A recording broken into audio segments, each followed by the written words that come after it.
Okay, so what's a dimension I know? A dimension I verified on site.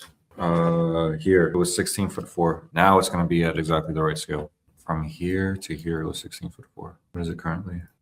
Just a little over 10 feet. We make a line, 16 foot, 4 inches.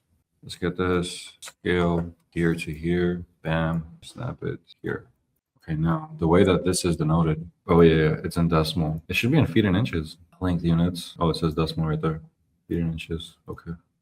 There we go. Beautiful. Phenomenal. Now we could actually scale the building properly. The quarter inch. We can't leave that on there. So overall existing dimensions, if you put like and a quarter or and a half or and a third, you're now taking responsibility for being that precise for that measurement. So you always want to have those kinds of numbers rounded. Okay. There we go. Nice. Is this field safe from AI? Can ChatGPT or Gemini not design this fast with prompts and math all the way down to cost of material?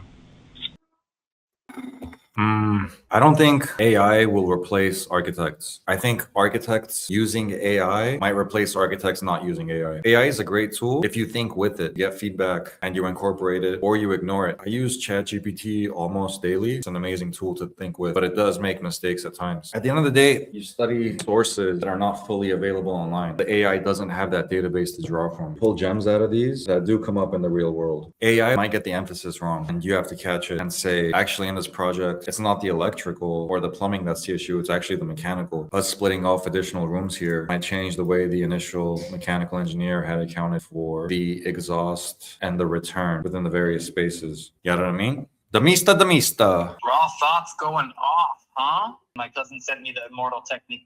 Yeah, I heard that one. You can teach a whole class on this.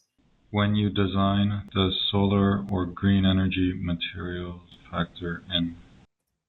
Yeah, so this is a commercial project where we're just renovating some of the interior, but if it's a new project, you're required in most jurisdictions to have solar panels. Some people actually specify the solar panels in like LA on the north facing part of the roof, which you don't want to do. You want to specify it on the south facing part of the roof. West is okay too. North you want to avoid. Southwest, that's great. On the northern hemisphere, on the southern hemisphere, it's different. As far as materials, specify materials with low VOC, volatile organic compounds. People back in the day would specify materials that hadn't been tested, and it turned out some of them were emitting toxic fumes over time. And then in the northern hemisphere, if you are going to do wide horizontal glass openings, like in modernism, you want those on the north side. In traditional design, you have vertically oriented panes of glass, which works in every direction.